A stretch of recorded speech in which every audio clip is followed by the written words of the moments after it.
Saya Ramlan Adiwijaya. Nah, kali ini kita akan coba bedah bareng-bareng alasan-alasan yang rumit di balik konflik Israel-Palestina yang kayaknya kok nggak selesai-selesai ya? Semua ini berdasarkan analisis dari berbagai sumber yang ada. Nah, ini kan pertanyaan yang paling sering muncul. Kenapa sih setelah puluhan tahun, kekerasan meletus lagi, dan lagi? Buat jawab pertanyaan ini, kita nggak bisa cuma lihat berita hari ini. Kita harus gali lebih dalam buat ngerti faktor-faktor apa aja yang saling mengunci di belakangnya.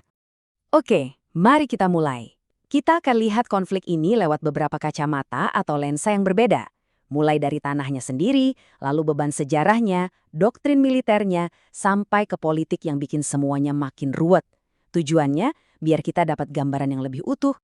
Pertama, kita mulai dari fondasinya. Dari hal yang paling dasar, tanah itu sendiri. Karena untuk paham konfliknya, kita harus paham dulu kenapa petak tanah ini begitu penting. Jadi begini, wilayah ini tuh bukan sembarang wilayah. Letaknya persis di persimpangan tiga benua.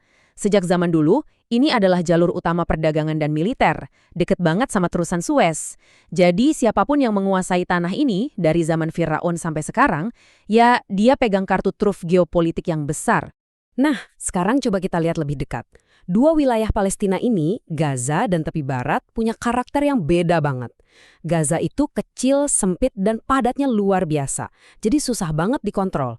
Sementara tepi barat, wilayahnya lebih besar dan berbukit-bukit. Dataran tingginya itu secara strategis menghadap langsung ke kota-kota utama Israel.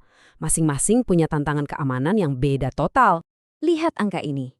15 kilometer. Cuma segitu lebar Israel di titik paling sempitnya. Angka ini penting banget karena nunjukin betapa rentannya mereka secara geografis, dan ini sangat membentuk cara mereka berpikir soal keamanan. Nah, ini nyambung ke konsep yang namanya kedalaman strategis. Gampangnya gini, Israel itu nggak punya ruang bernapas yang cukup. Kalau ada serangan, musuh bisa cepat banget mencapai pusat negaranya. Makanya, dalam cara berpikir militer mereka, ancaman sekecil apapun di perbatasan itu dianggap ancaman eksistensial. Inilah yang membuat mereka cenderung sangat preventif dan agresif. Oke, setelah kita paham geografinya, sekarang kita tumpuk dengan lapisan berikutnya, sejarah. Dan ini berat, karena di atas tanah ini ada tumpukan klaim, luka, dan trauma dari kedua belah pihak.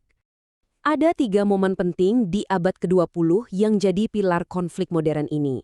Dimulai dari Deklarasi Balfour, lalu pendirian Israel tahun 1948 yang memicu pengungsian besar-besaran warga Palestina yang mereka sebut Nakba atau bencana, dan akhirnya pendudukan militer tahun 1967 yang membentuk realitas yang kita lihat sampai hari ini.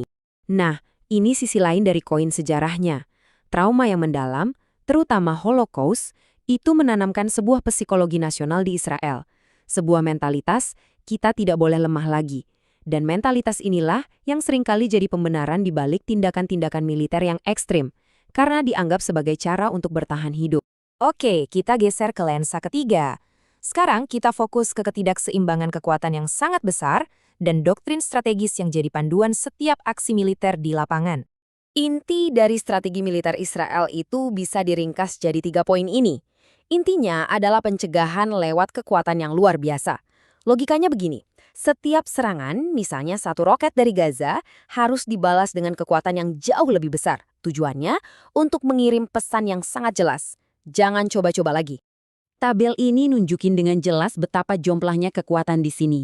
Di satu sisi, ada salah satu militer paling canggih di dunia dengan jet tempur dan dukungan penuh dari negara adidaya. Di sisi lain, ada kelompok-kelompok milisi dengan persenjataan yang jauh lebih terbatas. Ketimpangan inilah yang selalu mewarnai setiap eskalasi kekerasan. Nah, kalau doktrin militer tadi digabung dengan ketidakseimbangan kekuatan, hasilnya, ya siklus ini. Sebuah lingkaran setan yang terus berulang dan sangat merusak. Roket diluncurkan, dibalas dengan kekuatan besar, banyak kerusakan terjadi, terutama di wilayah sipil yang padat, tapi akar masalah politiknya nggak pernah tersentuh. Jadi ketegangan menumpuk lagi, dan bom waktu pun kembali berdetak. Lapisan terakhir yang bikin semua ini makin rumit, politik. Bagaimana manuver politik di dalam negeri dan juga di luar negeri justru membuat konflik ini terus berjalan, bukannya selesai. Di Israel, isu keamanan itu laku keras di panggung politik. Para pemimpin seringkali dapat dukungan publik dengan mengambil sikap yang keras terhadap Palestina. Sementara itu, di sisi Palestina situasinya beda lagi.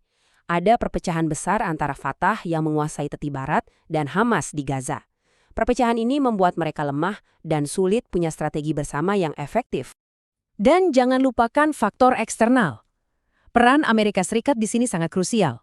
Dukungan militer, finansial, dan terutama diplomatik, seperti penggunaan hak veto di PBB, itu seperti memberikan perisai yang melindungi Israel dari tekanan internasional yang berarti. Baik, sekarang mari kita coba sambungkan semua benang merahnya. Keempat kacamata yang kita pakai tadi, geografi, sejarah, militer, dan politik, itu nggak berdiri sendiri. Mereka saling terkait, saling memperkuat, dan menciptakan sebuah krisis yang sangat sulit untuk diurai. Jadi kalau kita rangkum, ceritanya jadi begini. Rasa paranoid karena geografinya yang sempit diperparah oleh luka sejarah yang nggak pernah sembuh. Ini dieksekusi lewat doktrin militer yang tumpang yang kemudian menciptakan siklus kekerasan. Dan semua ini dikunci oleh kondisi politik yang lebih suka mempertahankan keadaan daripada mengubahnya. Semua roda gigi ini berputar bersamaan. Hasil akhirnya cukup menyedihkan. Kekerasan bukan lagi jadi pilihan terakhir saat semua cara gagal. Sebaliknya, kekerasan justru jadi salah satu alat utama dalam kebijakan. Dan dalam kondisi seperti ini, jalan menuju perdamaian yang adil dan langgeng jadi terasa sangat-sangat jauh. Pembahasan kita berhenti di sini dengan satu pertanyaan besar buat kita renungkan bareng-bareng. Kalau semua faktornya serumit dan sekusut ini, kira-kira perubahan macam apa yang harus terjadi, yang cukup kuat untuk bisa memutus siklus ini? Ini pertanyaan yang menunjukkan betapa besarnya tantangan yang ada.